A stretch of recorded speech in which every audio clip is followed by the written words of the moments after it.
Hello, beautiful, amazing, fantastic world, and you, a wonderful, wonderful individual.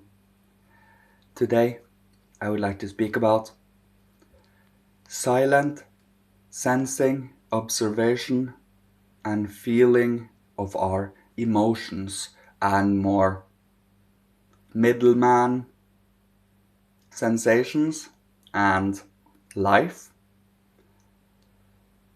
To sit still and to also practice sitting still. That means especially when you go out truly, but also at home, also when you're alone. It is about holding, when you are silent and hold a certain steadiness to you as a being, out of what comes out of you is more, not controlled per se, but it is more awake. It is you are participating while you are speaking, in a sense. Of course, to a certain extent, one needs to have a little faith and trust in our language and our ability to speak. But that comes through practice also, and one needs to be, a little brave and not afraid of looking a little silly when you start out, for that is what we all do. Not a single human being started out elegant and gracious in any type of field of mastery ever. For practice, dedication, and every day, it's a consistency. And the more we work with it, the more we become awake and aware to our own self, but not being obsessed with our own self. It is kind of being aware of our feelings, being aware of our thoughts, and being aware of our will, but only as a guidings, only as observing them and seeing them as, it's difficult to explain it, but instead of, when they show you something that is less than comfortable, instead of, this is so uncomfortable and I cannot handle, we fuel the fire in the intensity. But if we go through the discomfort and the pain and whatever might surface up to the consciousness, without judging it, without taking any kind of opinions of it from good to bad, that thing is bad because it feels bad, and so on and so forth, but objectively observing these things for, taking the responsibility for one's own inner being and one's own emotional body, for it is immensely connected to health and to inner harmony. When our emotions and we are in high stress and our feelings are in turmoil and in chaos, that indicates that our whole system is in chaos. For our glandular system is just as much a sheath. That means our members are intertwined with each other and are just as prominent as any of the other. Just like the blood circulatory system, the nervous system, and the glandular system. All of these are prominent, specific lenses you can see the world from, but it is not only from these lenses, it is about going even higher and seeing above the senses again. I think you understand what I'm trying to tell you here. It is about not putting opinions in the end on anything, but observing it objectively as to get to know it. Yes, we have empathies and antipathies, and many of them are both healthy and reasonable. But it is about, if we are to truly find out about the whole of the world, everything from the highest to the lowest, we need to not be blind to any of them. Every single piece of all that is here in this earthly development should come to at least our own consciousness. And that we practice and train by meditating, sitting still, studying, coming to an understanding of esoteric and spiritual concepts, so that these concepts can become alive, just like the universe is. For there is nothing, not a single thing that stands still. It has guiding forces, and it is very much wise and intelligent, beyond our comprehension. The more we wish to comprehend it, the more we will have to meet it with new faculties that is strengthened through practice and dedication and work, striving. For we are not given any of these things anymore. Atavistic clairvoyance that came from inheritance is more or less died out right now. The old ancient atavistic, more or less automatic, it was a given type of clairvoyance. It was not that they just, through imagination and fantasy, created their own gods. No, they were living with the gods. It was a matter of course for them, for us. But we lost that atavistic clairvoyance for daytime consciousness, for individuality and independence of our own inner being, so we can again connect into the whole without becoming super egotistical and narcissistic, you know? It is about holding oneself open to any type of understanding. And yeah, it is easier said than done, for we have a lot of triggers and insecurities and shadows and that needs to be observed, understood. For once you understand your own insecurities, you understand part of yourself, and hence you can work upon it. If you do not know what is within your own inner being, how can you work upon it? When you know what's in your inner being, you can start working upon each individual members as you see fit, or as the gods and the higher worlds see fit, because they are the ones that has the insight to do this. We but follow along and do the work they require of us. For certain things we need to leave to trust, faith, and to God. Other things we do work upon and constantly develop. But we cannot look out to the physical world and then think about a boat and a boat suddenly appear there all of a sudden. Yes, that might be a grace now and then. But in the end, that is not what's the purpose here. The purpose is to clear our karma and at the same time build future good karma to the whole world. Not only for ourselves and to get our own and to get our reward and to get whatever. It is truly about certain sacrifices of our intentions and of the glory and the fame and being immortalized and all of these feelings of super egotism that of course is understandable. It's Luciferic and we are all here with the backward beings. So it is about, do we take our individual development and connect it to the whole of humanity? Or do you believe that you and you alone are redeeming yourself and that is okay and you don't care for the rest? It is a huge, huge difference. And what comes out as a stream, as inspiration and such from these two differences is immense. It is about seeing what kind of effects these have. For we are all individual human beings. Every single one of us, every human being here, are individual human beings.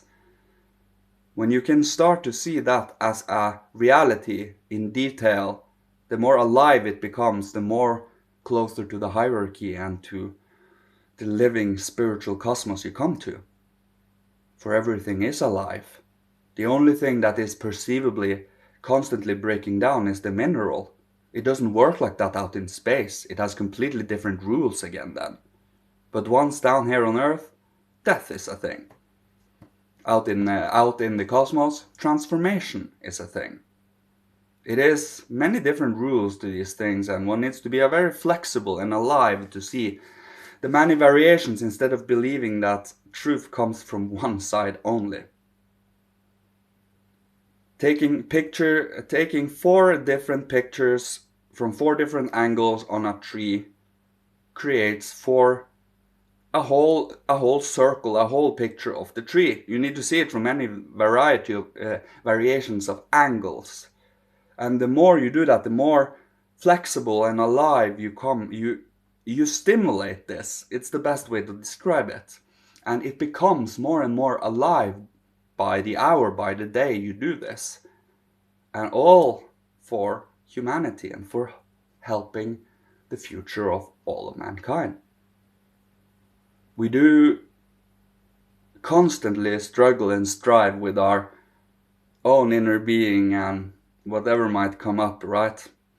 But it is about, well, scrubbing and cleaning and holding our intentions pure, knowing that there are certain things we decline. We gently decline it because we just, I decline. I don't want to participate in that. Other things we do with honor and grace. But we need to find out where are our path. Where do we begin? If your intention is to begin, I want to start now, you will be given the proper fire, but it is also a sense of the intentions needs to be honest. You cannot just say to yourself, surface level, I want to do this, but your heart says, oh. That is akin of torture, and you shouldn't do that. Sometimes we need to push and struggle through something and it might feel kind to torture, but rarely does that last for long periods of time, unless we of course want to break down and to destroy ourselves. No, it is about holding that balance and knowing our limitations in health, knowing our limitations in what we are capable of as human beings and physical entities down here on earth. Although our spirit and soul is, well, eons of age old, our physical body still is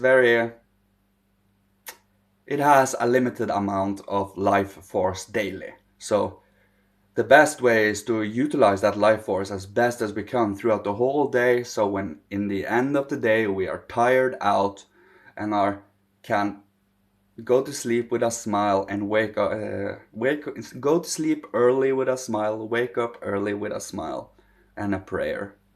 And you build up your day, your week, your month with these things.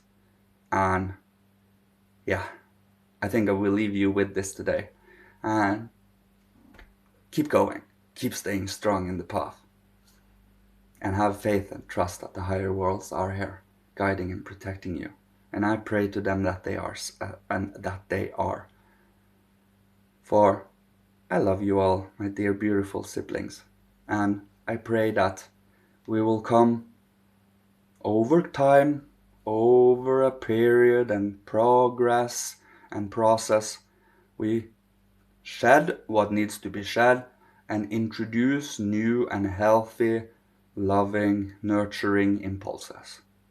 For we either work upon ourselves and develop, or we will just, if we are constantly only outside of ourselves without turning inward once in life, without knowing anything about yourself or the spirit, as Rudolf Steiner mentions, it's like going through the gate of death in darkness, in blindness. If you develop your understanding for spiritual work and spiritual science and activities, and a certain understanding, you will take that with you through the gate of death, and it will be a foundation when you maneuver between death and a new birth. And it will be a long period between that, for we are in the spiritual world for a long time in relation to the physical. In the physical, we are barely here 100 years, but in the spiritual, we might be in the spiritual world for millennia, you see. So it is all about taking with us as much of this age, this presence, this incarnation as possible, for we only live a limited amount of time. It does feel, isn't it a little strange that we do kind of look forward to the future and see ourselves there constantly, always, when if we were to believe what we ourselves have introduced here, we do not exist there anymore. But we are there. Oh, we are there. And we were there in the past too. It's about holding. Imagine you, and you stretch yourself out from past to the future. That's you. And you're still here. It's the same. it is difficult to truly use your imagination for this, for it is not the easiest, but we've always been here, and we will always be here. We will never disappear, ever. Of course, you can live from that if you want to.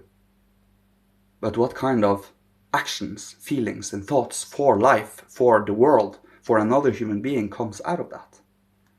When you love and are grateful for life, when you truly are reverent to whatever comes to you, be it of lessons or be it of grace, you truly come to start living activity, oomph, the will to live, the life force shines out of you more and more over time.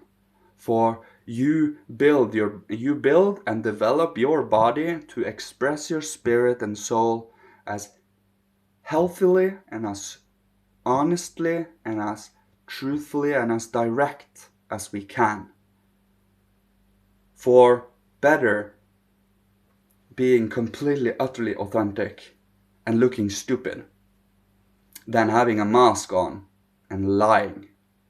It is about holding that dignity, human decency. And that is what I will leave you with. May Father, Holy Spirit, Christ, Michael, ancient masters of old, ancestors from every incarnation, bless, protect, guide, love you on your amazing, unique individual path that is also connected to the whole. And may you be provided for with all that you need to survive, live, thrive, being creative and inspirational, and a healing example for everyone. So others can also choose to do the same, so they also can be, and it will snowball effect over time. It is all but faith we need to have. Faith, love, hope for the past, present, and future. The more we can objectively live into that, while also seeing the ugliness. It is about being able to reach that stage where you can even see the ugliness as beautiful in a certain sense. For the ugliness becomes beautiful when you see it objectively as, well, forces that wish to strengthen good through the opposite.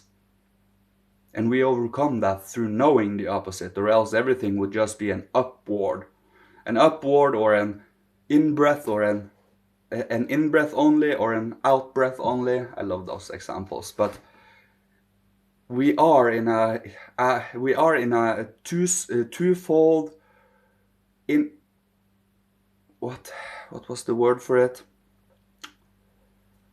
Swapping, breathing in, breathing out, breathing in, breathing out. You can truly find it in any area of life, be it the waves, be it the plants dying and growing, be it our being dying and being born, expanding and contracting.